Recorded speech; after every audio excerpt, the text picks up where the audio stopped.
이어야 하는지 아니면은 내 인생에 그동안 중요한 계기가 되었던 책이어야 하는지 좀 고민이 많습니다.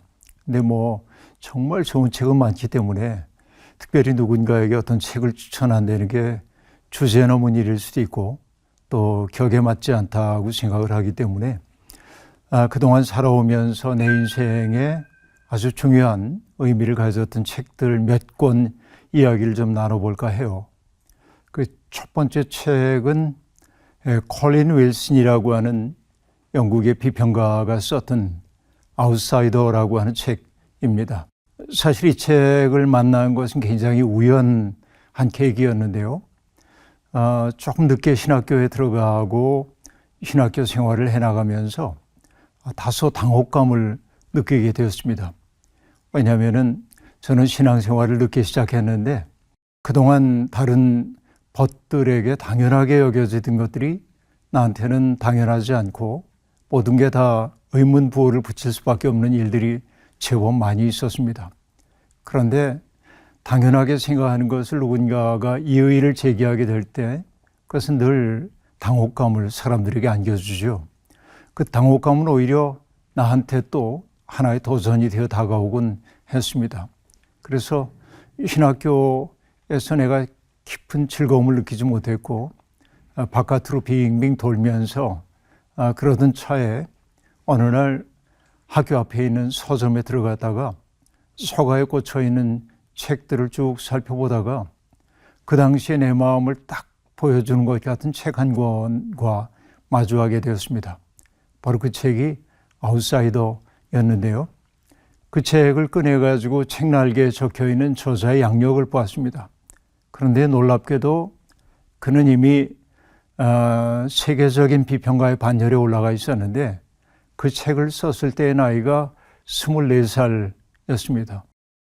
불과 나하고 몇 년 차이가 나지 않는데 정말 도저한 그런 인식의 세계를 만들었다는 사실이 굉장히 큰 도전으로 제게 다가왔고, 그래서 책을 꺼내가지고서는 소스라쳐 놀라 이렇게 열어보다가 아웃사이더라고 하는 걸 그가 뭐라고 규정하는지를 봤는데, 우리가 살고 있는 현세의 어떤 그 미망과 부패 속에서 인간이 탈출할 수가 없는데, 탈출할 수 없지만은 그러나 인간은 앞으로 갈 수밖에 없다는 사실을 자각하고 어디에도 속하지 않지만은 앞을 향해 나가는 사람이 아웃사이더다, 이런 말을 만나게 되었습니다. 그 책을 정말 홀린 듯이 읽게 되었고, 그리고 정말 큰 도전을 받았어요. 왜냐하면 나하고 거의 나이가 같은 사람이, 물론 나이는 저보다 수십 년 후이지만은 이 책을 썼을 때 그의 나이와 내 나이가 비슷하다고 하는 이것이 큰 도전이 되어서 공부 열심히 하기로 작정했고, 그 책에서 언급되고 있는 거의 모든 책들을 내가 구할 수 있는 한 다 구해서 탐스럽게 읽었던 게 나의 독서 행위의 첫 시작이 아니었나 하는 생각을 해요. 그래서 그 책은 내 인생에서 매우 중요한 그런 책이었다고 저는 그렇게 여기고 있고요. 그런 의미에서 오늘날 좀 느슨한 마음으로 살고 있는 젊은이들이 그런 책을 한번 읽어본다고 한다면 도전이 되지 않을까 하는 생각을 갖게 되고요. 그 가운데 나오는 한 문장을 저는 이렇게 좀 소개를 해보고 싶은데요. 아웃사이더가 해야 할 첫 번째 일은 자기를 아는 일이다 라고 얘기합니다.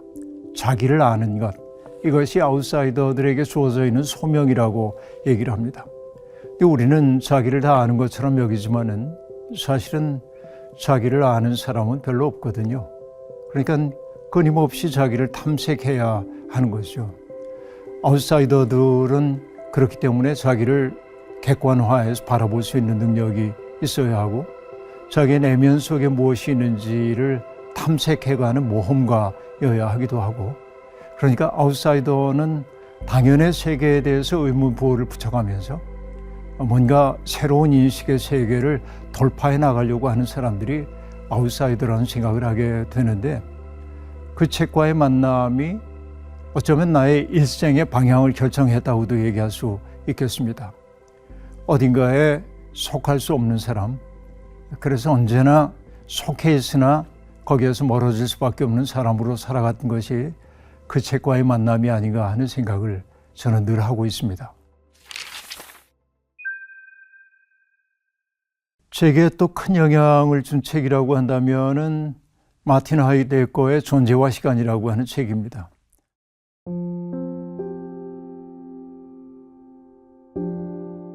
이 책은 매우 어려운 그런 책이기 때문에 읽기가 매우 어려운데, 제가 대학원에 다닐 때 아주 좋은 선생님을 모시고 독일어로 이 책을 읽기 시작했습니다. 책 자체가 어려운데 독일어까지 해독해야 했기 때문에 그 책은 정말 엄청난 도전으로 다가왔습니다. 그때 제가 느꼈던 것은 학문한다는 것이 이렇게도 엄중한 일이구나 하는 것을 알게 되었어요. 개념 하나하나가 얼마나 심오한 의미를 담고 있는지, 학자들이 그 개념 하나를 다른 개념과 분리하기 위해서 얼마나 치열한 고투를 하고 있는지 그것을 그대로 느낄 수가 있었고, 그래서 이 하이데거의 문장 하나하나를 탐색해가는 과정이 정신을 훈련해가는 일종의 과정이었다는 생각이 들고요. 어떻게 보면은 그 책을 통해 사유하는 방식을 배웠다고 얘기할까요? 그 책은 그런 의미에서 제가 매우 중요한 그런 의미를 갖고 있다고 얘기할 수 있겠습니다. 그런데 그 책 전체를 요약한다고 하는 것은 거의 불가능한 일이고, 시간 속에 살고 있는 인간 존재의 의미가 무엇인지, 시간이라고 하는 이 지평, 모두에게 열려있는 지평 속에서 존재의 의미를 찾아가는 인간의 마음을 그대로 드러내주고 있는 좋은 책이었는데요. 근데 보통 사람들은 자기에게 주어져 있는 인생을 다만 살아낼 뿐이죠. 그러나 우리에게 정말로 중요한 인생이 있다고 하면 뭘까? 이 고민들을 하이데거는 우리에게 진지하게 보여주고 있습니다. 책 가운데 등장하는 이야기 하나 떠오르는데, 그는 인간을 가리켜서 다스만이라는 개념을 사용하기도 했습니다. 독일말로 남자를 뜻하는 단어는 남성 관사를 써서 데어만인데, 그는 의도적으로 중성 관사인 다스를 써가지고 다스만이라고 이야기를 했습니다. 그러니까 그것은 남자를 뜻하는 게 아니고 통상 인간들을 뜻하는 말인데, 그것은 번역하기를 세인이라고 번역해요. 보통 세상 사람들, 그런 얘기죠. 그들은 늘 몇 가지에 시달리고 있습니다. 그들을 사로잡고 있는 것은 잡담의 세계입니다. 잡담이라고 하는 게 우리가 누군가와 더불어서 흉허물 없이 나누는 이야기이기도 하지만은 일종의 빈말, 별 뜻없는 말들, 그냥 짓거리는 말들, 이런 것 속에서 우리의 시간들을 허비하고 있다는 얘기고, 또 하나는 그 쇠인들의 특색 가운데 하나는 끝없는 호기심이라고 얘기할 수 있습니다. 사실은 호기심이라고 하는 게 새로운 것을 창출해내는 매우 중요한 계기가 되기도 하지만, 그가 얘기하고 있는 호기심이라고 하는 것은 그런 창의적인 호기심을 말하는 게 아니고요. 어떤 그 존재에 대한 경탄 같은 것들 얘기하는 게 아니고, 그냥 새로운 것을 찾아서 꽁충꽁충 마음이 뛰어다니는, 어느 하나 속에 진드거니 머물지 못하는 그런 마음들을 호기심이라고 얘기를 하고 있는 것이죠. 그러니까 아름다운 것들은 무엇 속에 진득하니 내 마음을 두고 그 속에서 깊은 것을 찾아내야 하는데, 그러지 못하고 있는 사람들의 마음, 이것을 이제 호기심이라고 그렇게 얘기하기도 했습니다. 그 다음에 또 하나의 특색은, 세인의 특색은 모호성이라고 얘기하고 있는데, 그 모호성은 참된 인식에 이르지 못하고 대충 알면서 아는 것처럼 여기는 이런 것들을 모호성이라고 말한다는 거죠. 그러니까 빈말이라든지 호기심이라든지 그 모호성이라든지 그런 것들을 하이데거는 인간이 퇴락한 증거라고 그렇게 얘기합니다. 본래적인 자기가 되지 못한 것이라고 얘기합니다. 거기에 등장하고 있는 게 본래성이란 말이 등장하죠. 기독교적인 언어로 얘기하자고 한다면은 인간이 에덴 동산 이후에 죄로 얼룩져 가지고 자기의 본래적인 하나님의 형상을 잃어버렸는데 그것을 찾아가야 하는 게 인간의 삶의 과제라고 얘기한다면 하이데거는 그런 다스만 곧 세인의 어떤 삶의 자리를 떠나서 본래적인 자기를 찾아가는 그 과정을 아주 엄밀하게 책 속에 보여주고 있습니다. 그 때문에 그 책은 학문하는 일이 얼마나 엄중해야 하는지를 제게 가르쳐준 계기가 되었고 특별히 그것을 어쨌든 우리에게는 조금 낯선 언어인 독일어로 접근해야 되기 때문에 더 꼼꼼하게 읽었고 그 훈련이 향후에 학문을 해나가는 데 있어서 굉장히 중요한 밑바탕이 되었다고 저는 그렇게 여기고 있습니다. 그 다음에 꽤 여러 해 전입니다만은 제가 유럽에 일 때문에 나가게 될 때 언제나 장거리 비행기를 타게 될 때마다 고민되는 게 비행기에서 어떤 책을 읽어야 하나 고민이 좀 있습니다. 저는 비행기에서 잠을 잘 자지 못하기 때문에 또 영상도 잘 보지 못하기 때문에 언제나 그 장거리 비행에는 책 몇 권을 동반하고 가는데 그해 무슨 일 때문인지 모르지만 함석헌 선생님의 시 모음집인 수평선 너머라고 하는 책을 들고 갔습니다. 공항에서 이륙하는 그 순간부터 비행기가 착륙하는 순간까지 정말 빠져들듯 수평선 너머라고 하는 그 시집에 빠져들었습니다. 그리고 저는 깊은 어떤 충격을 받았습니다. 정신의 충격이죠. 그 시집을 쓰면서 함석헌 선생님 그런 얘기를 합니다. 나는 정말 시인도 아니고 시가 뭔지도 잘 모르겠지만은 다만 내 마음을, 이게 참 중요한 표현인데 나는 내 마음에다가 칼질을 했을 뿐이다. 이게 참 어려운 말인데 자기의 마음을 깊이 들여다본 거죠. 그리고 칼질한 내 마음을 님에게 바친 것뿐이다. 그러니까 그는 어떤 그 시를 써야겠다, 내가 시인이 되고 싶어, 이런 욕망 때문에 시를 썼다기보다는 자기의 마음속에 일고 있는 수많은 그 생각들을 하나하나 살피면서 자기 속에 있는 그 생각들을 조금 더 미워하지 않고 그대로 드러내면서 그러나 그것을 기도처럼 하나님께 바치는 것으로 시를 썼던 것이죠. 거기에 등장하고 있는 여러 가지 시 가운데 님이 오신다 이런 시도 있는데요. 님이 오신다는 소식을 듣고 님을 맞이하기 위해서 내가 정말 정성스럽게 맞이해야겠다고 생각했는데 그만 깜빡 잠이 들고 말았습니다. 화들짝 잠에서 깨어나고 보니까 님이 오실 시간이 다가왔는데 주변에 정리가 하나도 안 된 거예요. 자기도 부끄럽게 이를 데 없는 모습이고 집에도 온통 엉클어진 게 있고 그러한 그 어려움 속에서 어쩔 줄 몰라 허둥거리고 있는데 님이 오신다는 소식이 들려오는 겁니다. 그때 놀라운 게 있는데요. 그 님이 뭐라고 말하냐면 너무 걱정하지 말아라. 날 위해 주자고 하는 그 방을 내가 쓸어 너한테 주고 나도 너와 함께 자리에 앉고 싶다고 그렇게 얘기를 한단 말이죠. 이 시를 보면서 전 충격을 받았습니다.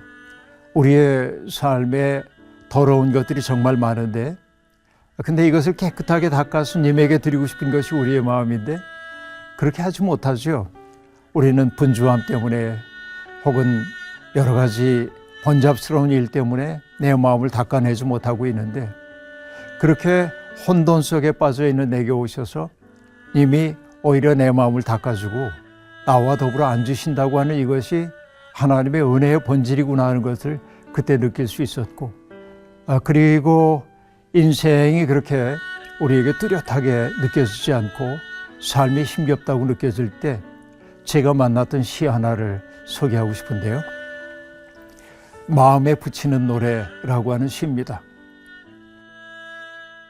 세상이 거친 바다라도 그 위에 비치는 별이 떠 있느니라. 까불리는 조각배 같은 내 마음아, 너는 거기서도 눈 떠 바라보기를 잊지 마라. 역사가 썩어진 흙탕이라도 그 밑에 기름진 맛이 들었느니라. 뒹구는 한떨기 꽃 같은 내 마음아, 너는 거기서도 뿌리 박길 잊지 마라. 인생이 가시밭이라도 그 속에 은흑한 구석이 있느니라. 쫓겨가는 참새 같은 내 마음아, 너는 거기서도 사랑의 보금자리 짓기를 잊지 마라. 삶이 봄풀의 꿈이라도 그 끝에 맑은 구슬이 맺히느니라. 지나가는 나비 같은 내 마음아, 너는 거기서도 영혼의 향기 마시기를 잊지 마라. 우리에게 주어져 있는 삶이라고 하는 게 대단히 혼돈스럽고, 그리고 역사가 진창처럼 느껴지고, 그리고 내 인생이 가시밭길처럼 느껴지고, 그럴 때도 우리가 잊지 말아야 하는 것은 세상 거친 바다 위에 떠오르는 별빛이 있다는 것이고, 역사가 아무리 썩어진 흙탕물 같다고 해도 그 속에 맑은 기운을 솟쳐내는 이들이 있다는 것이고, 인생이 가시밭이라고 해도 그 속에 은흑한 구석이 있다고 하는 것이고, 그러니까 우리에게 역설적인 차원들을 보여주죠. 내 눈앞에 보이는 인생이 혼돈이라고 해도 혼돈 너머에는 질서가 있고 아름다움이 있다는 것을 보여주는 것이 마음에 붙이는 노래인데, 그러니까 내 마음을 위로하기 위해서 늘 이 시를 저는 마음속에 두고 살았습니다. 삶에 힘겹다고 느낄 때마다 그래, 그래도 저 너머에 별 하나가 있지.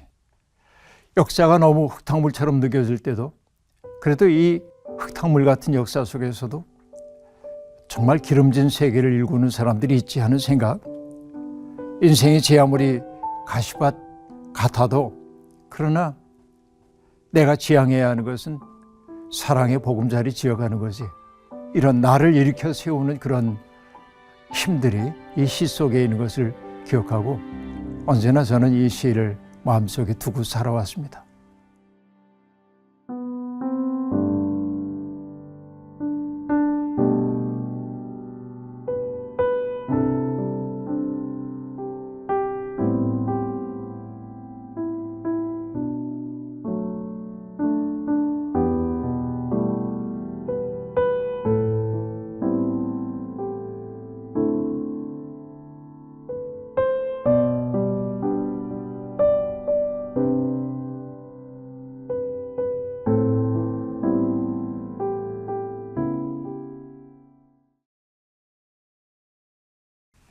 독일의 나치 치하에서 순교를 당했던 디트리 보네퍼 목사님의 책을 소개하고 싶습니다.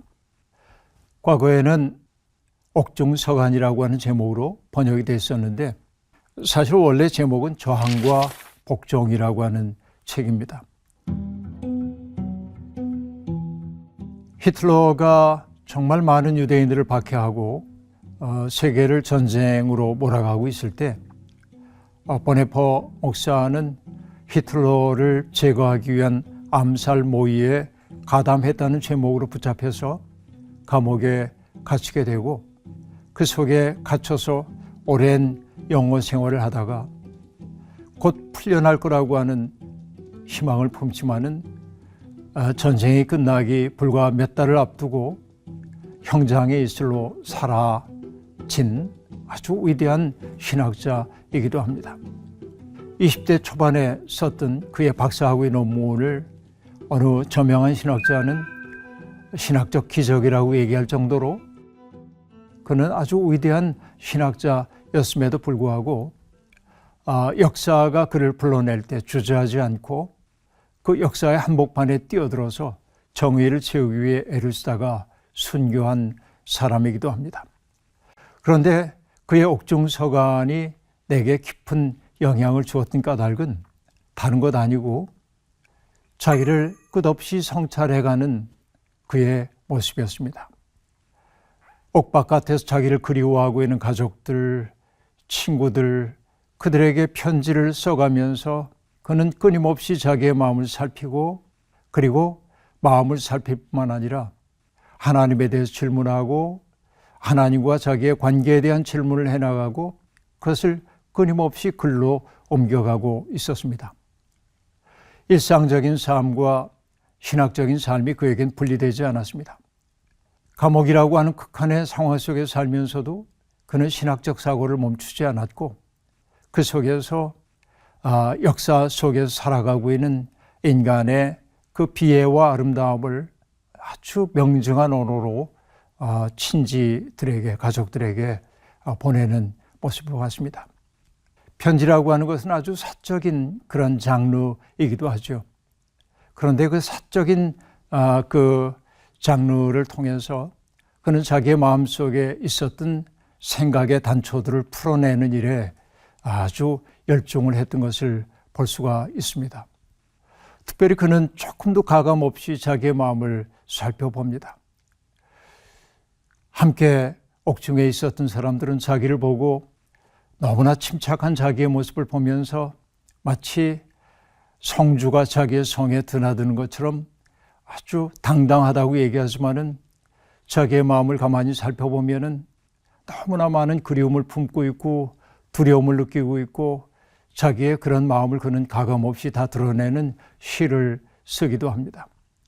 끝없이 그는 커피 한 잔을 그리워하고 꽃향기를 그리워하고 사랑하는 이들과 더불어서 나누었던 식사 자리를 그리워하고 함께 음악을 연주했던 그 순간들을 그리워하고 일상의 삶에 대한 그리움을 끝없이 얘기하면서도 그러나 역사가 그를 불러냈기 때문에 그 역사 속에서 자기의 소명이 무엇인지를 그 책을 통해 우리에게 들려주고 있습니다. 특별히 그 책에서 우리의 마음을 감동시키는 것 가운데 하나는 그가 썼던 자유를 위한 도상의 정거장들이라고 하는 시입니다. 결국 궁극적 자유를 향해 가는 그 도상에서 어떤 정거장들이 그에게 있는지를 말하고 있는데 4가지를 얘기하고 있습니다. 첫째는 훈련, 둘째는 행위, 셋째는 순환, 넷째는 죽음입니다. 그 4가지가 우리의 인생의 정거장들이라고 얘기를 하고 있습니다. 우리가 궁극적인 아름다움을 향해 나가기 위해서는 우리의 정신을 순결하게 닦아야 하고 단련해야 합니다. 이것이 바로 훈련입니다. 그러니까 정해진 목표를 향해 자기를 던지고 순종하는 것이 나를 훈련해가는 것이죠. 이 과정이 이제 필요하다고 얘기합니다. 그러나 행위라고 하는 것은 무엇입니까? 가능성 속에만 머물지 않고 그 가능성을 삶으로 번역해내기 위해서 자기를 쳐서 복종시키는 것입니다. 현실적인 세계를 향해서 용감하게 투신하는 것이죠.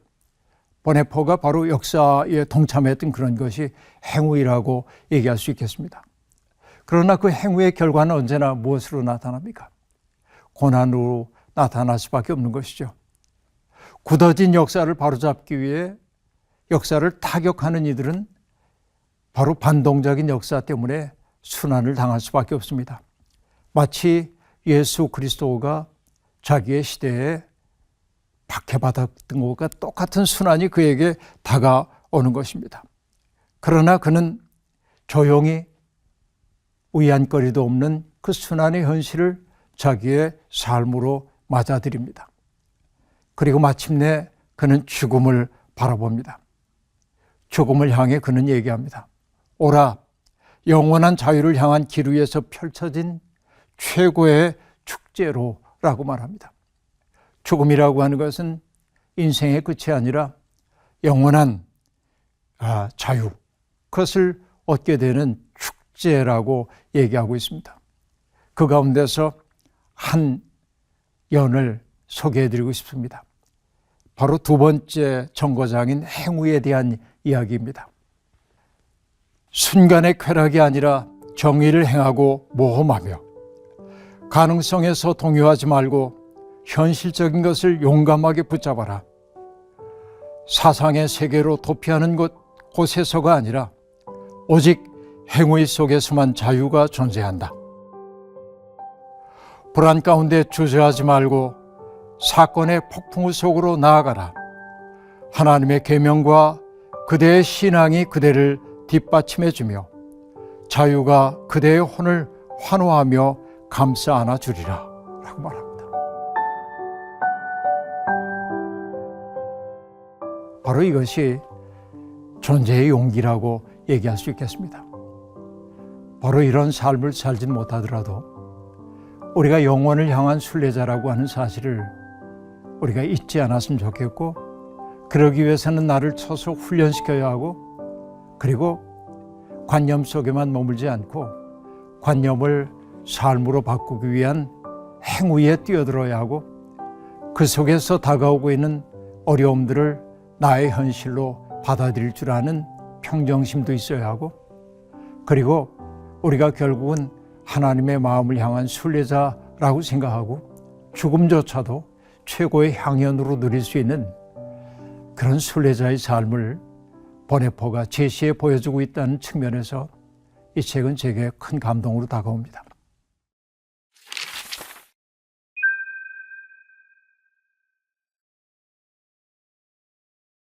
책에 굉장히 중요한 문학적 자산이 있다고 한다면은 니코스 카잔자키스라고 하는 그리스의 작가라고 얘기할 수 있겠습니다. 이분은 그리스인 조르바라고 하는 책으로 많은 독자층을 거느리고 있는 분이기도 합니다만은 그리스도 최후의 유혹이라든지 순환이라든지 기타 많은 책들이 있는데, 사실 제가 이분의 책을 좋아하는 것은 그분이 썼던 기행문 같은 것들이 제게는 굉장히 큰 도전이 되었던 것이 사실입니다. 특별히 기독교인들에게는 성자 프란체스코라고 하는 책을 제가 즐겨 추천하기도 하는데, 이 프란체스코 성인의 삶에 대한 이야기, 비록 소설을 통해 형상화하긴 했지만은 신앙의 본질이 무엇인지, 그 시대에 프란체스코가 어떤 고민을 했는지를 그보다 잘 드러낼 수는 없다고 생각하기 때문에 그렇습니다. 그런데 오늘 제가 언급하고 싶은 책은 그의 영혼의 자서전이라고 하는 책입니다.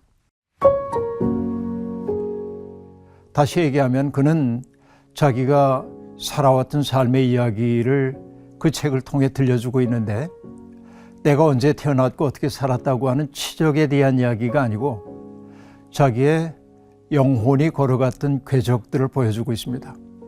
그 궤적이라고 하는 것은 결국은 진리를 찾아가고 있는 그의 탐색의 과정이었고, 하나의 스승을 만나면 그 스승을 통해 배우고 거기서 느끼는 한계를 돌파하기 위해 또 새로운 스승을 찾아가고 그 끝없는 과정을 보여주고 있습니다. 그런 의미에서 적어도 진리를 향한 순례자로 살아가고 있는 사람들이라고 한다면 그 책을 한번 눈여겨볼 필요가 있겠다 하는 생각을 해봅니다. 그 책의 미덕이라고 하는 것은 어느 한 지점에 머물면서 이만하면 됐다고 말하지 않는다는 데 있습니다. 언제나 자기가 도달했던 인식의 세계에서 발돋움을 해가면서 또 다른 세계를 향해 언제나 길 떠나는 용기를 그가 보여줬기 때문에 그렇습니다.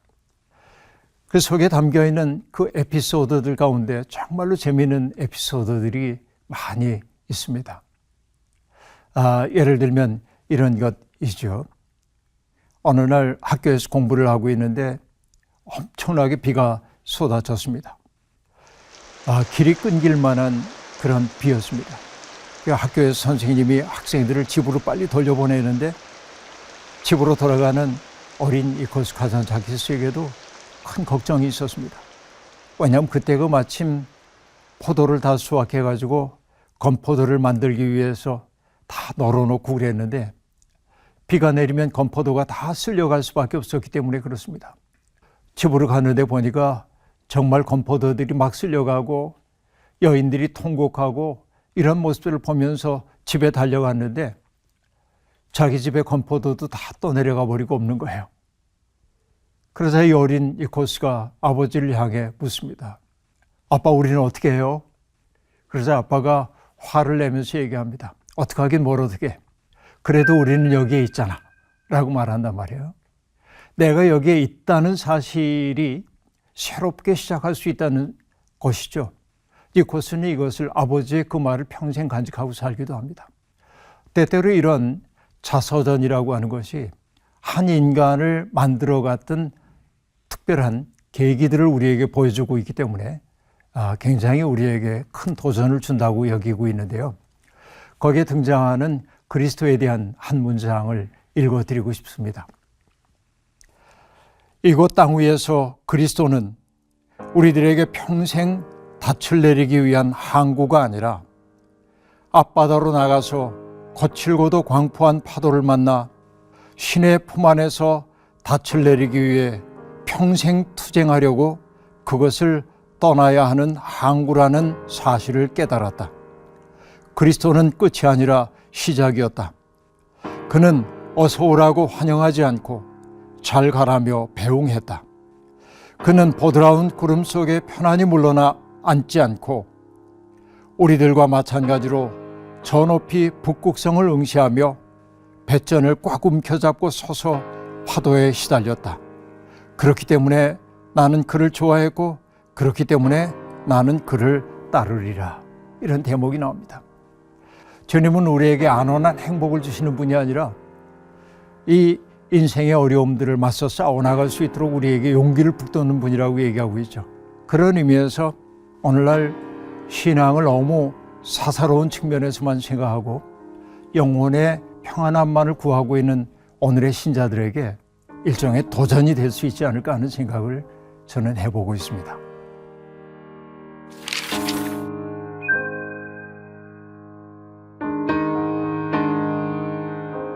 많은 사람들이 그러한 것처럼 러시아 문학가인 도스토옙스키의 문학은 적어도 정신적인 세계를 탐색하는 사람들에게는 매우 중요한 전거가 된다고 얘기할 수 있겠습니다. 많은 사람들이 죄와 벌이라든지 악령이라든지 미성년이라든지 이런 책들을 많이 읽곤 하지만은 특별히 기독교 신앙을 가지고 있는 사람들에게 큰 영향을 끼친 책 가운데 하나는 까라마조프 신의 형제들이라고 얘기할 수 있겠습니다. 아버지가 죽임을 당하고 살인자가 누구인지를 추리소설적으로 추구해가는 책이죠. 까라마조프 신의 3형제들의 이야기가 등장하고 있는데 장편 소설. 그런데 그 3형제의 특색들이 다 다르고 그들이 세계를 인식하는 방법들도 다 다르고 그런 세계를 보여주고 있고 그 소설 속에 러시아 정교회의 신앙이 고스란히 녹아 들어가 있고 때때로 러시아 정교회 아름다운 면도 등장하고 또 어떻게 보면은 나쁜 요소들도 등장하고 그래서 그 속에는 종교성이라고 하는 것이 깊이 담겨 있기도 하고요. 그 책에서 많은 사람들이 인용하는 대목 가운데 하나는 모신론자를 자처하고 있는 이반 까라마조프가 자기의 동생에게 들려주기 위해 만들어낸 이야기, 대신문관 이야기 같은 것들이 있습니다. 그러니까 예수 그리스도께서 재림하셔서 중세에 찾아와요. 사람들을 찾아올 때 그 당시에 종교 권위자인 대신문관이 예수를 붙잡아다가 지하 감옥에 가두고 말합니다. 당신은 오지 말아야 했다고. 우리들끼리 당신의 이름으로 이 세상을 질서 있게 만들고 있는데 당신은 또 다른 혼란을 만들어 낼 수도 있다고 얘기를 합니다. 그러면서 대신문관이 이 재림하신 예수님을 책망해요. 당신이 광야에서 사탄에게 시험받았을 때 그 3가지 시험에 당신은 인류를 위해서 그 시험에 넘어가야 했다는 것입니다. 인간은 늘 먹고 사는 문제 때문에 어려움을 겪는데 돌을 빵으로 바꾸는 그 기적을 행했더라면 얼마나 좋았겠나. 빵의 문제가 해결되지 않나 하는 문제. 또 인간은 어떤 그 권위에 대한 존중하는 마음이 있는데 성전에서 뛰어내렸다고 한다면 그 신비의 능력을 보여줬다고 한다면 수많은 사람들이 당신을 추종했을 것 아니냐라는 얘기. 또 천하만국을 다스리는 권세를 주겠다고 했던 그 사탄에게 절을 해서 세상에 대한 지배권을 가졌다고 한다면 세상이 얼마나 아름다워졌겠느냐, 이렇게 예수를 몰아붙입니다, 대신문관이. 그러나 예수님은 아무 말씀도 하지 않죠. 그리고 대신문관이 열어주는 그 문을 열고 나오면서 예수는 말없이 대신문관에게 입을 맞추고 돌아가는 이야기가 등장합니다. 그 얘기는 우리에게 굉장히 많은 생각거리를 주기도 하죠. 그러니까 그 책 전체는 우리에게 신학적인 사고의 원형적인 모습들을 많이 보여준다고 얘기할 수 있겠습니다. 그 가운데서 러시아 정교회의 그 사상의 어떤 그 정점을 보여주고 있는 인물이 등장하기도 하는데, 조시마라고 하는 장로가 거기에 등장합니다. 그 조시마 장로가 사람들에게 들려주는 이야기가 있습니다. 한 나이 많은 의사의 고백인데요. 저는 그 책에서 그게 뭐 핵심 내용은 아니지만은 오늘 우리의 신앙생활의 모습을 반성해 보도록 하는 굉장히 중요한 구절이라고 생각해서 한번 읽어드려 보겠습니다. 나는 인류를 사랑한다. 하지만 나 자신에 대해 놀라게 된다. 왜냐하면 내가 인류를 사랑하면 사랑할수록 개별적인 인간, 다시 말해서 한 사람 한 사람에 대한 사랑은 줄어들기 때문이다. 공상을 할 때는 흔히 인류에 대한 지극한 봉사정신에 빠져들기도 하고, 만일 갑자기 그럴 필요가 생긴다면 사람들을 위해 실제로 십자가를 걸어지겠다고 생각하지만, 나는 단 이틀도 같은 방에서 어떤 사람하고든 함께 지낼 수 없으며, 이것은 내가 경험을 통해 알고 있는 바이다. 어떤 사람이 내게 가까이 있게 되면 그의 개성은 바로 나의 자존심을 짓누르고 나의 자유를 구속한다. 아무리 훌륭한 사람이라도 하루만 지나면 나는 그를 증오하게 된다. 개별적 인간을 증오하면 증오할수록 인류에 대한 나의 보편적 사랑은 한층 타오르게 된다는 그런 이야기입니다. 역설적인 얘기입니다. 이건 너무나 중요하기 때문에 미성년이라고 하는 책에서도 똑같은 얘기를 도스토옙스키는 쓰고 있습니다.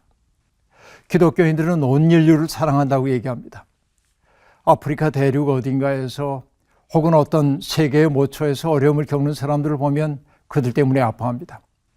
그러나 가장 구체적으로 사랑해야 할 가장 가까이 있는 사람은 사랑하지 못하는 것, 바로 이것이 우리의 신앙의 어떤 변질된 모습이라고 얘기할 수 있겠습니다. 가장 가까이 있는 사람은 증오하고 지겨워하고 책임질 생각이 없으면서 인류에 대한 사랑을 내가 하고 있는 것으로 도피해가고 있는 우리의 위선적인 모습을 드러내 보여주는 얘기죠. 혹시 오늘 신앙생활을 하고 있는 우리들도 이런 것이 아닌가 생각해 봅니다. 온 인류를 사랑하지만은 내 곁에 있는 나를 짜증나게 하고 나를 힘들게 하는 그 한 사람을 사랑할 수 없다고 한다면 우리의 보편적 사랑이라고 하는 것이 허구에 불과한 것이 아닌지 돌아볼 필요가 있겠습니다. 도스토옙스키의 이 책은 정말 우리에게 그런 수많은 도전들을 던져주기 때문에 많은 분들이 이 책을 한 번쯤 읽어봤으면 하는 마음이 듭니다.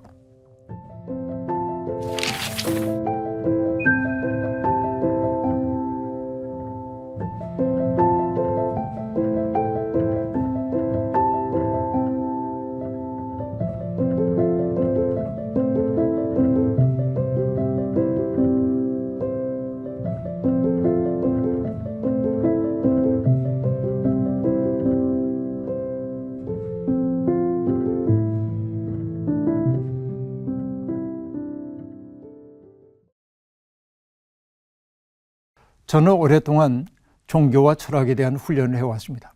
그리고 미술 공부도 했고 음악 듣는 것도 좋아합니다. 그런데 오랫동안 제가 접근하지 못했던 세계가 있는데 바로 그것이 뭐냐면 인간에게 매우 중요한 요소인 과학입니다. 많은 사람들이 과학적 진실이 신학적 진실과 어긋난다고 얘기하지만은 과학이 가리키고 있는 세계가 오히려 내게는 더 큰 신비의 세계로 인도하는 통로가 되었음을 고백하지 않을 수가 없습니다. 그 책의 첫머리에 등장하고 있는 한 대목을 읽어드리겠습니다.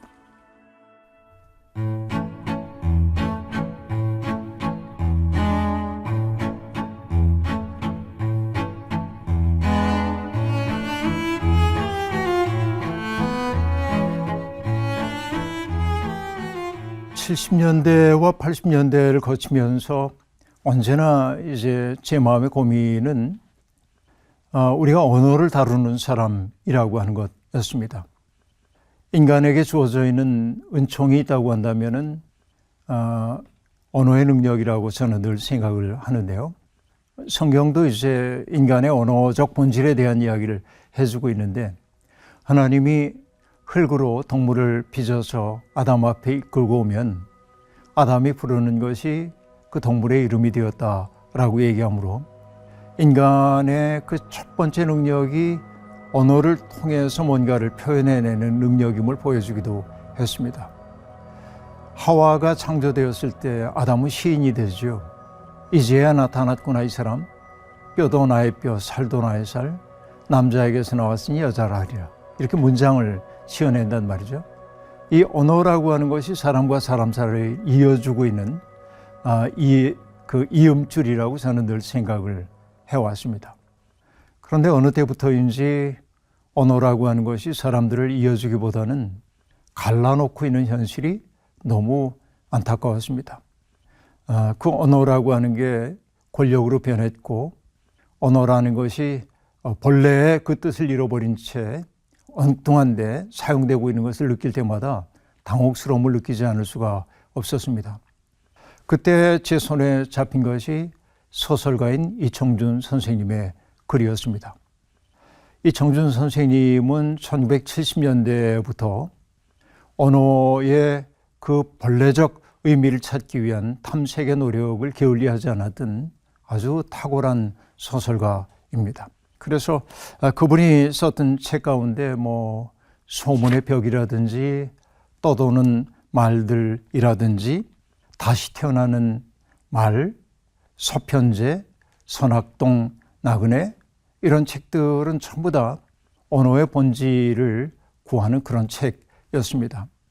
특별히 거기에서 자서전들 쓰십시다 라고 하는 책이 있는데, 그는 우리 시대의 언어에 대한 깊은 통찰을 보여주고 있습니다. 언어는 어떤 사물을 옳게 나타나기 위한 기호이지요. 그런데 우리가 그 언어가 본질을 잃어버리고 엉뚱하게 사용되는 경우가 제법 많이 있었습니다. 정의라고 하는 단어는 얼마나 썼습니까? 자유라고 하는 말은 얼마나 썼습니까? 그러나 가장 부정의한 사람들이 정의라고 한 말을 선취해버린다든지, 이럴 때 언어는 채집을 잃고 떠돌게 마련이죠. 그런 의미에서 이청준 선생은 채집을 떠나가 버린 그 언어의 본질을 찾기 위해 어마어마한 노력을 기울이고 있습니다. 이것이 그의 70년대와 80년대 문학의 가장 중요한 요소라고 볼 수 있겠고, 우리가 영화를 통해서도 봤던 서편제 같은 것들도 언어가 퇴락하기 이전에 본래의 언어를 찾기 위한 과정으로 소리의 세계 속으로 가는 것이고, 나중에는 결국은 이청준 선생이 당도하는 것이 침묵의 세계까지 가거든요. 그러니까 결국 언어를 넘어서는 언어의 본질의 세계 침묵으로까지 가면서 언어의 재집을 찾아주기 위한 노력을 하고 있습니다. 저는 나중에 우리가 하나님 앞에 서게 될 때 가장 엄중하게 심판받을 사람들 가운데 하나가 언어를 전문적으로 다루는 사람들이라고 늘 생각을 합니다. 언론인들, 또 법률가들, 또 종교인들, 교사들, 이들이 언어를 다루는 사람들인데, 그들이 언어를 제대로 사용하지 않았기 때문에 세상이 혼돈에 빠져 있다는 생각을 갖는 것이죠. 그런 의미에서 이청준 선생님의 그 언어에 대한 치열한 탐색은 제게 큰 도전이 되었고, 그래서 단어 하나를 사용하더라도 우리가 얼마나 엄중하게 써야 하는지를 가르쳐준 굉장히 귀한 계기가 되었습니다. 그 중에 하나 이제 자서전들 쓰십시다 라고 하는 책에 나오는 한 문장을 읽어볼 텐데요. 이런 내용입니다.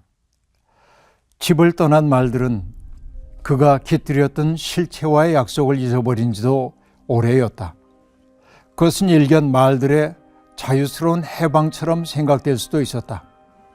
하지만 실체와의 약속을 저버림으로써 얻을 수 있었던 말들의 해방은 그 실체에 대한 지배력도 함께 단념을 해야 했다. 허공을 떠돌면서 저희끼리 자유롭고 음란스러운 교미를 즐기다가 그것이 지치고 나면 아무 때 아무 곳이나 깃들여 쉴 곳을 약탈한다. 그리고 자신들이 당해온 학대와 사역에 대한 무서운 복수를 음모한다. 말이 인간을 복수하는 그런 무서운 시대가 우리가 살고 있는 시대라는 생각이 듭니다. 이것은 70년대, 80년대의 문제만이 아니라 오늘을 살고 있는 우리들에게도 언어라고 하는 것이 사람들을 이어주지 못하고 사람들을 갈라놓고 있는 시대에도 우리가 사용하는 언어가 어떠해야 하는지를 다시금 생각해 보게 하는 아주 귀한 책이라고 여겨서 저는 이청준 선생님의 소설들을 늘 마음속에 두고 살아왔습니다.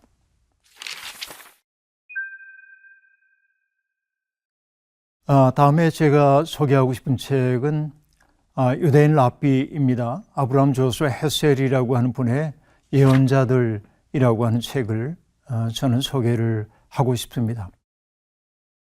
우리는 기독교인이기 때문에 유대교에 대해서 잘 알지 못하는 경향이 많이 있는데요. 그러나 유대인 랍비들이 성서에 대해서 어떻게 해석했는지를 보는 것은 우리가 성서 해석을 풍요롭게 하는데 굉장히 큰 도움이 된다고 저는 늘 여기고 있거든요. 그런데 특별히 아브라함 조슈아 헤셀이라고 하는 이분은 우리에게 굉장히 많은 영감의 근원이 되어주기도 해서 저는 언제나 그분의 책을 가까이 두고 읽고 있습니다.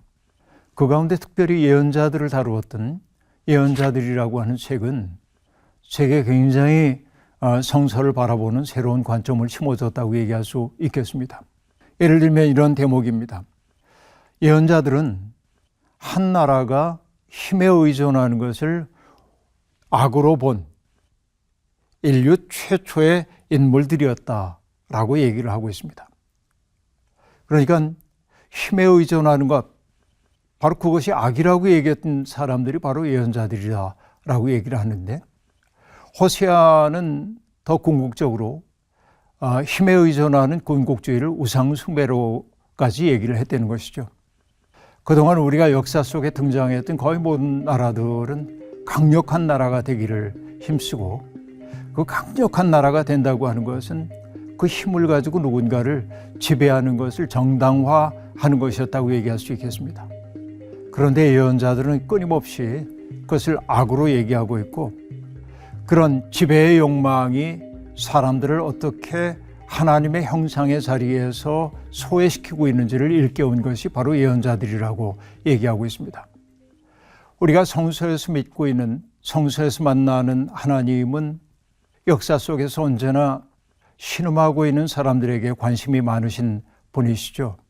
그러니까 예언자들은 끊임없이 그 하나님의 마음과 자기의 마음을 일치시켜 가면서 하나님이 분노하시는 것에 대해서 분노하고 하나님이 슬퍼하시는 것에 대해서 슬퍼하는 존재이기도 하죠. 아브라함 조슈아 헤셀은 바로 예언자를 가리켜서 인간의 양심을 습격하는 자들이라고 얘기합니다.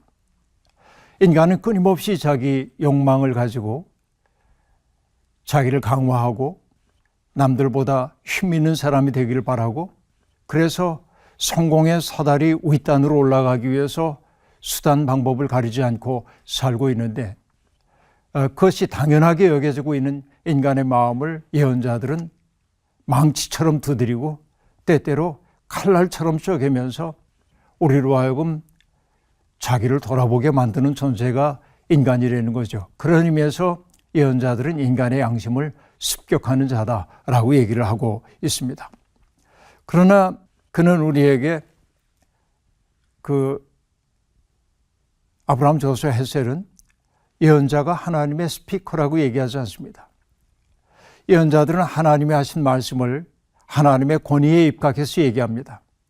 하나님께서 누구누구에 대해서 말하기를 하고 내용을 전달하고 이는 하나님의 말씀이다 라고 말하지만은 예언자들은 하나님이 귀에 들려준 그 이야기를 1.1획도 어김없이 그대로 전달하는 스피커가 아니라 하나님의 마음을 느끼는 자라고 얘기하고 있어요.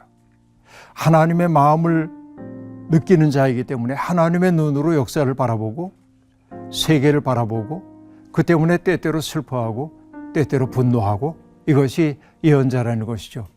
그런 눈으로 예언자들을 바라보기 시작하니까 예언자들이 우리에게 들려주고 있는 그 마음이 무엇인지를 제가 절실하게 느낄 수가 있었습니다. 그는 이렇게 이야기합니다. 예언자도 사람이다.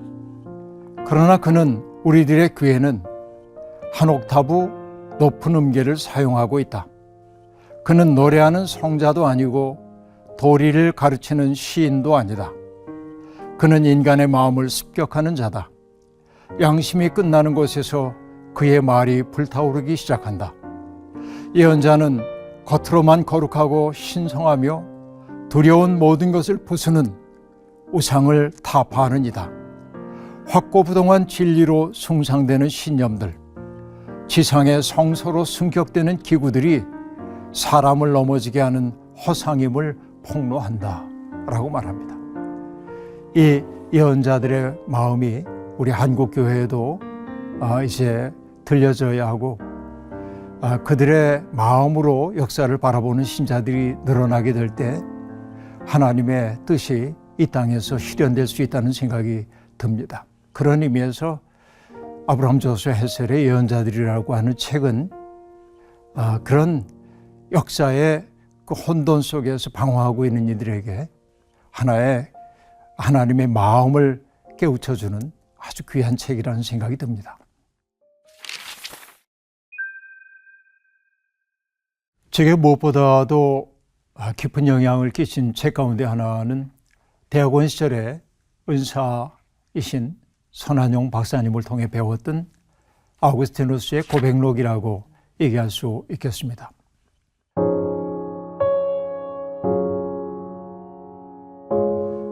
그 선생님이 없었다고 한다면은 고백록을 그렇게 깊이 있게 읽지 못했을 텐데 일평생 고백록을 연구해온 학자를 통해서 그 책의 부분을 꼼꼼하게 읽어나가면서 정말 깊은 감동을 느끼게 되었습니다. 흔히 고백록 하면 방탕한 인생을 살았던 사람이 자기의 삶을 돌아보면서 참회하는 내용이라고 생각하지만 물론 어거스틴의 고백록 속에는 자기의 지난날의 삶에 대한 회환과 그리고 반성 같은 것들이 있는 것도 사실이지만은 그의 고백은 죄에 대한 고백이 아니라 영원하신 하나님에 대한 찬양의 고백이라고 얘기할 수 있습니다. 그런데 그 책은 정말 수사학자가 썼던 책으로서 최고의 신학자이자 수사학자가 썼던 명문이라고 얘기할 수 있겠는데요. 한 영혼이 하나님을 만나고 그리스도를 만나면서 어떻게 변화를 향해 가고 있는지를 보여주고 있는 아주 탁월한 책이라는 측면에서 그 책은 정말 우리에게 도전이 되는 책이라고 얘기할 수 있겠습니다.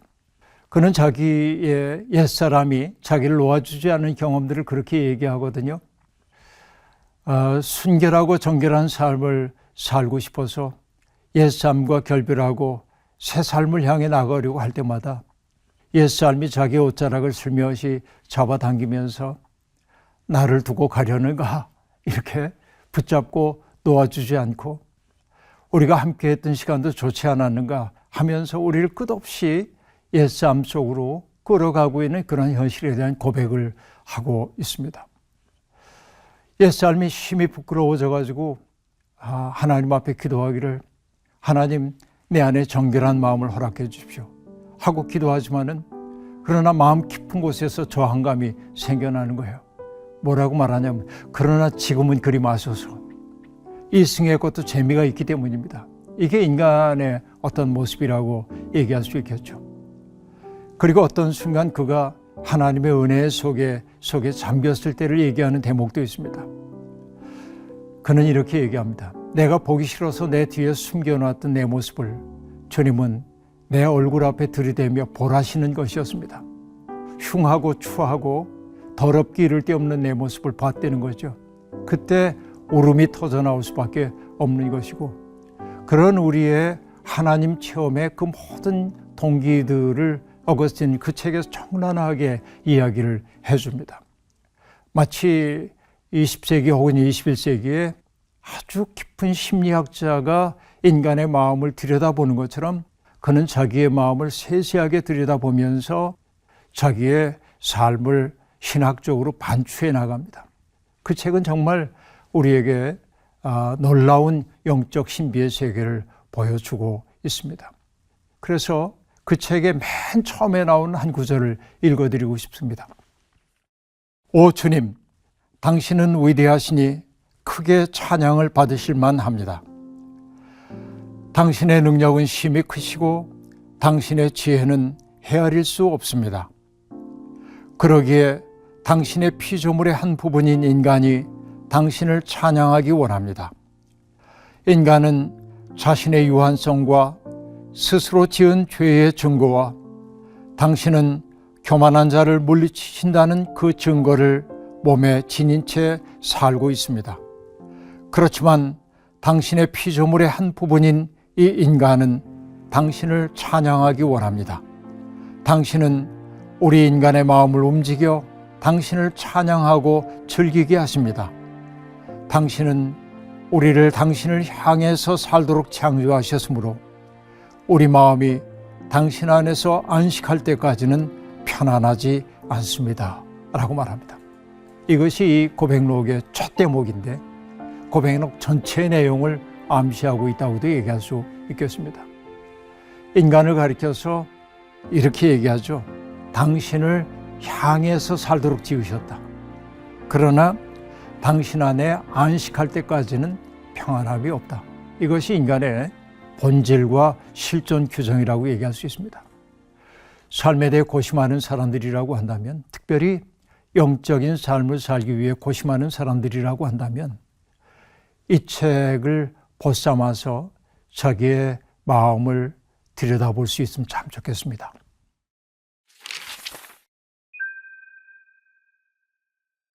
다음에 제가 소개하고 싶은 책은 칼 세이건이라고 하는 분의 코스모스라고 얘기할 수 있겠습니다.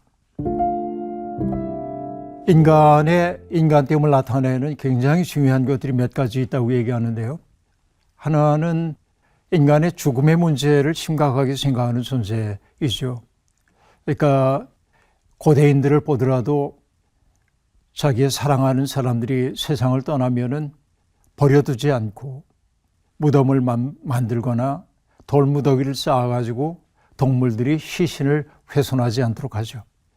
바로 그것은 뭐냐면 죽음이라고 하는 것을 심각하게 생각했음을 보여주고 있습니다. 바로 죽음에 대한 생각에서부터 나온 것이 철학이고 종교고 신학이라고 얘기할 수 있습니다. 그러니까 우리가 인간이 되기 위해서는 종교와 철학을 공부해야 한다 하는 게 첫 번째고, 그리고 또 하나는 인간은 동물의 세계와 구별되는 것 가운데 하나는 인간에게는 미학적 감성이 있다고 하는 것이죠. 동굴에 들어가서 그림을 그린다든지 또 음악을 만들어낸다든지 이런 것들이 바로 예술과 관련된다고 얘기할 수 있습니다. 저는 오랫동안 종교와 철학에 대한 훈련을 해왔습니다. 그리고 미술 공부도 했고 음악 듣는 것도 좋아합니다. 그런데 오랫동안 제가 접근하지 못했던 세계가 있는데 바로 그것이 뭐냐면 인간에게 매우 중요한 요소인 또 하나의 요소인 과학입니다.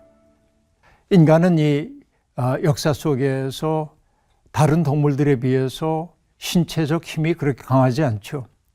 그러니까 압도적인 힘을 가지고 있는 동물들에 비해서 인간은 연약하기 이를 데 없는데 그런데 인간이 이렇게 세계의 지배자가 될 수 있었던 까닭은 인간이 도구를 만드는 존재였기 때문이죠.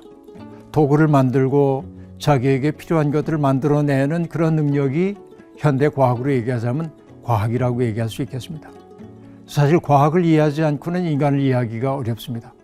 그런 측면에서 저는 아주 늦게야 과학 공부를 좀 해야 한다는 생각을 가졌고, 그러면서 조금씩 과학적 논리들을 공부를 하기 시작했습니다. 그러다가 만난 책 가운데 하나가 칼 세건이라고 하는 분의 코스모스라고 하는 책이었습니다.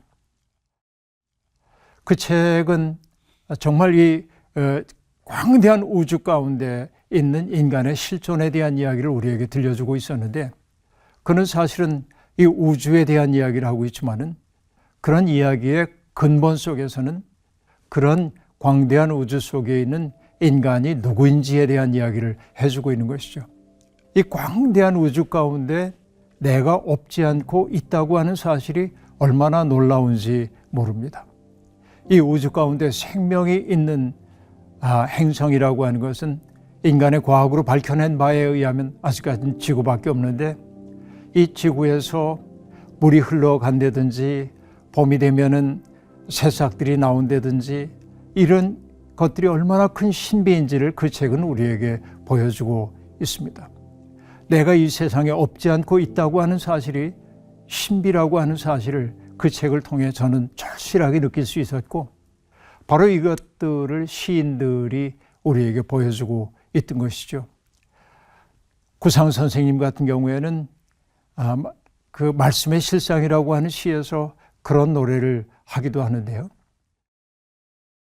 내 눈에 띄었던 무명의 백태가 벗겨지는 순간 만유일체가 신비임을 깨닫습니다 라고 말하면서, 또상무심하게 버어든 손가락이 10개인 것도 놀라웠고 창밖 울타리 밑에 피어나는 개나리꽃도 부활의 시범을 보듯 사뭇 황홀합니다 라고 얘기하는데, 우린 그런 황홀의 감정, 경탄의 감정을 잊고 살고 있는 것이죠. 근데 그 코스모스라고 하는 책을 통해서 내가 이 세상에 있다고 하는 그 사실이 정말 신비한 사건임을 알게 될 때 삶이 얼마나 귀한 선물인지를 저는 역설적으로 깨닫게 되었습니다. 많은 사람들이 과학적 진실이 신학적 진실과 어긋난다고 얘기하지만은 과학이 가리키고 있는 세계가 오히려 내게는 더 큰 신비의 세계로 인도하는 통로가 되었음을 고백하지 않을 수가 없습니다. 그 책의 첫머리에 등장하고 있는 한 대목을 읽어드리겠습니다. 코스모스는 과거에도 있었고 현재에도 있으며 미래에도 있을 그 모든 것이다.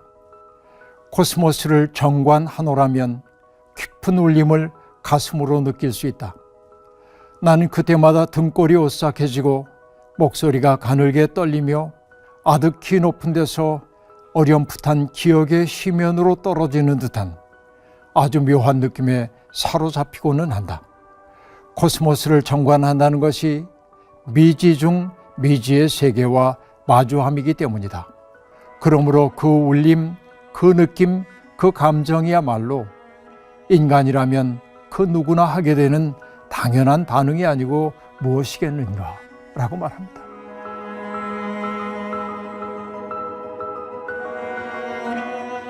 내 삶이 무한한 신비 가운데 있다고 하는 사실을 그 책을 통해 저는 느낄 수 있었고, 내 삶이 지지부진하다고 느낄 때마다 그 책으로 돌아가 한 대목을 읽다 보면 내 삶이 기적이라고 하는 사실을 새롭게 깨닫게 되곤 합니다. 그래서 저는 이 책을 늘 가까이 두고 있습니다.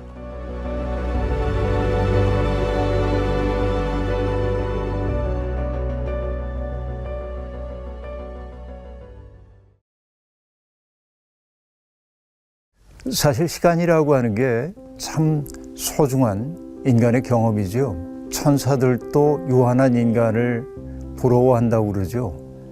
왜냐하면 유한함 속에 있기 때문에 그 시간을 의미 있게 살려고 하고 열정이 생기고 그러죠. 그 천사들에게는 없는 아름다움이 우리들에게 있다고 얘기한다면 유한함이 주고 있는 아름다움이다. 이렇게도 말할 수 있겠습니다. 그러나 사람들은 누구나 다 자기에게 주어져 있는 시간이 속절없이 흘러가는 것에 대한 안타까움이 있죠. 그러나 시간은 나에게 속한 것이 아니고 우리로부터 주어져 있는 선물이기 때문에 우리는 그 선물을 잘 살아내야 할 이유가 있다는 생각이 들어요. 우리에게 새해를 주셨다고 하는 것은 다시 한번 잘 살아보라고 하는 하나의 초대가 아닌가 하는 생각을 해봅니다.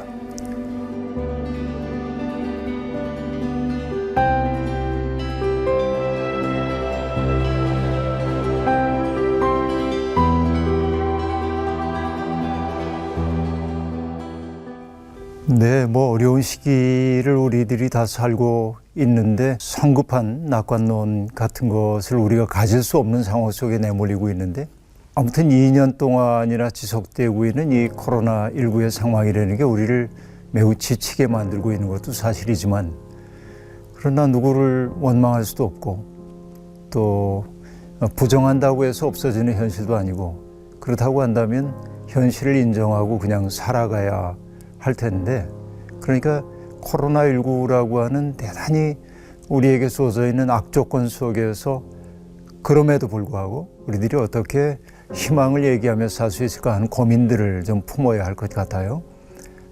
새해에도 내가 인생을 향해 질문을 던지기도 하지만은 인생이 우리에게 던진 질문에 내가 삶으로 어떻게 응답할까 하는 고민을 좀 하면서 살았으면 참 좋겠고요. 사실 시간이라고 하는 게 참 소중한 인간의 경험이죠. 천사들도 유한한 인간을 부러워한다고 그러죠. 왜냐하면 유한함 속에 있기 때문에 그 시간을 의미 있게 살려고 하고 열정이 생기고 그러죠. 그 천사들에게는 없는 아름다움이 우리들에게 있다고 얘기한다면 유한함이 주고 있는 아름다움이다. 이렇게도 말할 수 있겠습니다. 그러나 사람들은 누구나 다 자기에게 주어져 있는 시간이 속절없이 흘러가는 것에 대한 안타까움이 있죠. 시간은 어떻게 보면 폭군입니다. 우리가 소중하게 여겼던 것들도 하나둘 낡게 만들거든요. 그 뜨거웠던 사랑의 감정들, 젊은 날의 열정 이런 것들도 세월이 가면 좀 흐릿해지고 어떤 이념에 헌신하고 있는 사람들도 그 이념에 죽을 때까지 충성하는 게 아니고 한때의 열정으로 끝나버리는 경우도 대단히 많이 있습니다. 시간은 모든 것을 낡게 만들죠. 위대한 평형자라고 말하기도 합니다. 그러나 시간은 나에게 속한 것이 아니고 우리로부터 주어져 있는 선물이기 때문에 우리는 그 선물을 잘 살아내야 할 이유가 있다는 생각이 들어요. 우리에게 새해를 주셨다고 하는 것은 다시 한번 잘 살아보라고 하는 하나의 초대가 아닌가 하는 생각을 해봅니다. 사실 새해가 됐다고 해서 지난 해와 달라질 건 아무것도 없죠. 시간은 본래 그러합니다. 그런데 인간은 속절없이 흘러가는 시간을 뭔가 중간에 마디를 만들어 놓고 시간을 견디려고 노력을 해왔죠. 하루가 24시간이라든지 또 일주일이 1회 동안 이어진다든지 한 달, 1년 이런 생애의 주기들을 만들어 놓기 때문에 우리는 그 시간을 견딜 수 있는 것이죠. 그 새로운 달력을 우리가 받고 나면 제일 먼저 뭘 확인들을 하는지 모르겠어요. 저의 경우로 얘기하자고 한다면은 달력에 표시되어 있는 빨간 날이 내가 쉬는 날과 겹치지 않는가 하는 거 이런 것부터 먼저 확인을 하고 목회자들은 주로 월요일 날 쉬기 때문에 공휴일이 월요일과 겹쳐 있으면은 이럴 수가 하는 생각이 들기도 하고요. 그리고 주중에 빨간 날이 있으면 행복해 하기도 하고요. 이것은 아마 일하고 있는 모든 사람들의 모습이 아닌가 하는 생각을 해봅니다. 그런데 시간을 건네기 위해 우리에게 매우 중요한 것들이 있죠. 저마다의 의례를 가지고 살고 있습니다. 생일을 기다리는 아이들 생각해 보세요. 이제 생일이 얼마나 남았는지 꼽고 또 크리스마스가 다가오기를 꼽아 본다든지 혹은 결혼한 사람들이라고 한다면은 결혼 기념일을 기다린다든지 다양한 인생의 의뢰들을 우리들은 만들어 놓고 그것을 내다보며 기대하며 오늘의 시간을 견뎌내죠. 이게 인생의 하나의 지혜라고도 얘기할 수 있겠습니다. 개인에게 이런 인생의 주기가 있는 것처럼 교회에도 교회력이라고 하는 주기 같은 것들이 있죠. 그러니까 그 주기를 따라서 우리들이 살아갈 때 지치지 않을 수 있는 힘이 생겨나기도 합니다. 특별히 이 성경에서는 3대 순례 명절이 있죠. 6월절, 그 다음에 우리가 오순절이라고도 하는 77절이 있고 가을 축제인 초막절이라는 절기가 있습니다. 이때가 되면 이스라엘 사람들은 예루살렘으로 순례를 하면서 우리가 하나님께 속해 있다는 사실을 다시금 상기하고 내가 신앙 공동체 속에 살고 있다는 사실을 확인하는 시간을 갖거든요. 그러니까 가만히 생각해 보면 그날에 대한 기대를 품고 오늘을 견디고 그날이 지나가고 나면 그날에 경험했었던 아름다운 추억을 떠올리면서 시간을 견뎌내고 이것이 인간이 만들어낸 시간 속에 의례를 만들었다고 하는 것은 시간을 견뎌내기 위한 인간의 일종의 지혜가 아닌가 하는 생각을 해봅니다. 우리는 이제 설날이 매우 중요한데요. 유대인들은 로시 하샤나라고 하는 그들의 신년 축제를 하게 됩니다. 양뿔로 만든 뿔나팔 소리 울리게 되면은 로시 하샤나 신년이 시작이 되는데 그 부하고 울리는 그 나팔 소리는 몇 가지를 우리에게 상기시켜 줍니다. 하나님과 우리가 맺었던 언약에 대해서 기억을 해보라고 하는 이야기, 하나님이 우리를 제사장 나라와 거룩한 백성으로 삼아주셨다는 그 언약에 충실했는지를 돌아보라는 이야기이기도 하고 또 하나님의 은총이라고 하는 것은 현재도 지속되고 있다는 사실을 깨달으라고 하는 것, 우리의 삶이 비록 고통스럽고 어렵다고 해도 하나님은 끝까지 당신의 신실함을 지킬 거라는 사실을 상기하라고 하는 이야기. 그러니까 세상에 팔렸던 우리의 마음을 다시금 모아서 하나님 앞에 놓고 삶의 원점을 회복해 보라는 이야기가 그 뿔나팔 소리 울림이 우리에게 던지는 메시지일 겁니다. 그날이 되면은 사람들은 냇가에 나가거나 강가로 나가가지고 자기의 과거에 그 부끄러웠던 혹은 잊고 싶은 기억들을 강물에 띄워버리는 의식을 한다고 그래요. 이 강물과 더불어 옛날 기억들은 사라지고 새로운 시간이 내게 오기를 바라는 거죠. 이것도 지혜일 겁니다. 그리고 사람들은 서로 인사를 나눴습니다. 금년도 당신의 삶이 하나님의 생명책에 기록되기를 바랍니다. 이렇게 인사를 하면서 시간을 보냈다고 합니다. 이것들이 어떻게 보면 인생을 아름답게 살아내기 위한 일종의 비결이라는 생각이 들거든요. 저는 그래서 새날을 맞이하고 있는 모든 이들이 모든 것을 낡게 만드는 시간의 폭력에 우울함에 빠지지 말고 모든 것을 낡게 하는 시간이지만은 그러나 시간은 언제나 새롭게 우리에게 돌입한다는 사실을 생각하면서 우리에게 주어져 있는 인생의 기회를 아름다움으로 채워가면 참 좋겠다 하는 생각을 합니다. 새로운 것은 언제나 우리에게 설렘과 동시에 두려움을 주기도 하지요. 그런데 새로워지기 위해서 해야 할 일은 무엇입니까? 새해를 맞이하면 우리가 달력을 바꿔다는 것처럼 또 새로운 수첩을 쓰는 것처럼 뭔가 새롭다라고 하는 것은 낡은 것과의 작별을 전제하고 있습니다. 우리를 낡게 만들었던 건 뭘까요? 내 마음속에 나도 모르는 사이에 끼어들었던 때와 같은 것들일 겁니다. 누군가를 향한 악의의 마음, 시기심이라든지 위선이라든지 교만함이라든지 이런 옛삶에 속한 것들을 우리들이 청산하는 과정을 거치지 않으면 새로움이 우리 속에 유입되기는 매우 어렵다 하는 생각을 갖고 시간이 막연히 새롭게 오는 게 아니라 자기를 말끔하게 비워내는 사람에게만 새로운 시간은 선물처럼 다가온다 하는 생각, 그리고 그 새로워진 시간을 막연히 비워놓고 있어서는 안 되고 더 아름다운 것으로 채워야 하는데, 성경은 우리에게 신령한 젖을 사모하라고 말하기도 하거든요. 그 신령한 젖이라는 게 우리가 함께 맛봐야 할 영의 양식일 겁니다.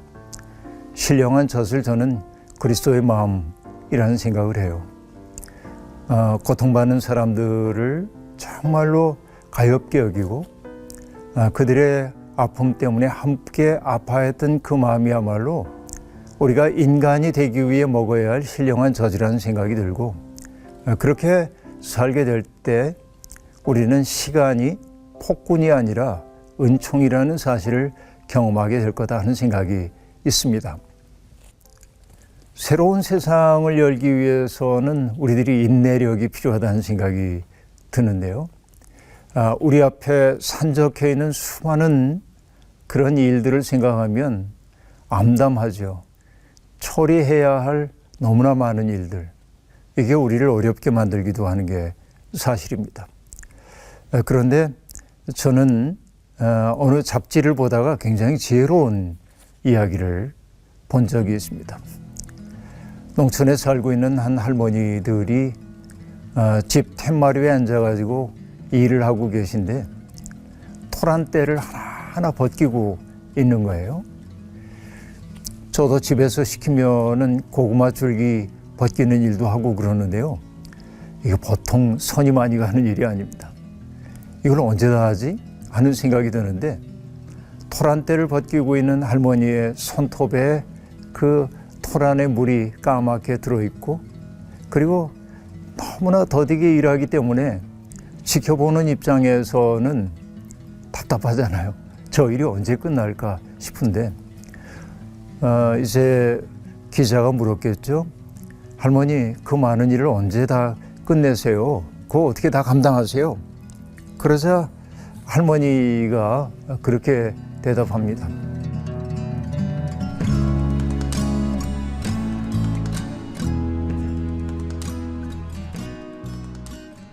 산더미 앞에서 굴하지 말고, 산더미 같은 일 앞에서 굴하지 말고, 째까, 이 전라도 말이겠죠.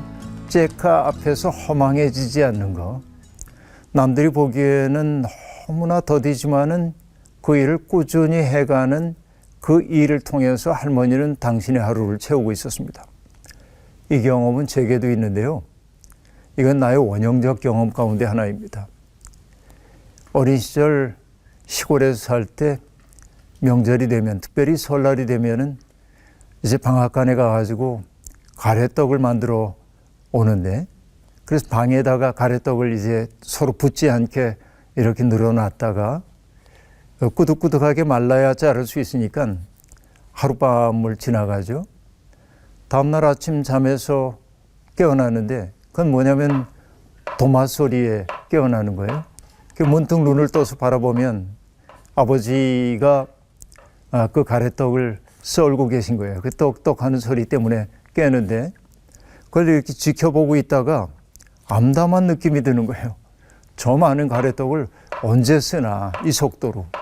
그 암담함을 견딜 수가 없어가지고 저는 오히려 잠을 청했어요. 시간을 소거하려는 행위였겠죠. 그런데 잠에서 깨어나 보면 아버지는 어느새 그 떡을 다 쓸고 또 일을 하러 밖에 나가신 걸 본단 말이에요. 이게 유년 시절의 나의 원형적 체험 가운데 하나입니다. 산더미 같은 일이라고 해서 절망하지 않고 아주 작게 쪼개가지고 그 일을 해나가면서 인내할 줄 아는 거, 이것이 아름다운 삶의 길이구나 하는 생각을, 우리는 시간을 그렇게 채워가야 하는지도 모릅니다. 때때로 저는 점묘법 화가들의 그림을 볼 때가 있는데요. 점 하나하나를 찍어가지고 그림 완성하는 거죠. 포인틀리즘, 포인트를 찍는 것이죠. 그 점이 수만 개가 모여져야 하나의 형상을 만들어 냅니다. 그 수만 번의 점 찍는 행위가 결국은 아름다운 형체를 만들어내죠. 가까이 다가서 찍고 멀어지기도 하면서 색채의 비례를 바라보면서 그들은 시간을 그 속에 기록하고 있다고 얘기할 수 있겠습니다. 시간은 그렇게 충실함으로 채워져야 합니다. 우리의 인생이라고 하는 게 오늘의 점철이라고 말하니까 오늘 우리에게 주어져 있는 시간을 어떻게 사느냐 하는 것이 우리의 인생의 내용을 만들어낸다고 볼 수 있겠습니다. 앞서 얘기한 대로 세상의 모든 것들은 사멸의 운명 속에 있다고 얘기를 했죠. 모든 것은 다 쓰러질 수밖에 없는 것입니다. 사멸성, 이게 우리를 허망하게 만들기도 합니다. 그러나 인간의 삶은 삶의 위대함이 있다면 그것은 사멸성에만 있는 것이 아니고 미국의 정치학자인 한나 아렌트가 얘기하고 있는 탄생성이라고 하는 게 무엇보다도 중요하다는 생각이 듭니다. 탄생성이란 운명이 우리를 잡아당기거나 또 우리의 수많은 일들이 중력처럼 우리를 잡아당길 때 거기에 속절없이 넘어가는 게 아니고 우리의 운명의 잡아당김을 넘어서서 생명을 선택할 수 있는 내적 능력 같은 거 얘기하고 있는데 우리 속에 필요한 힘은 바로 그러한 힘이라는 생각이 들기도 합니다. 내 속에 새로운 일을 상상하고 새로운 일을 도모할 수 있는 용기가 있다고 한다면 시간은 우리에게 폭군이 아니라 우리에게 영원으로 안내하는 길 안내자가 될 거라는 생각이 들고요. 이런 마음으로 새해를 복되게 살면 좋겠습니다.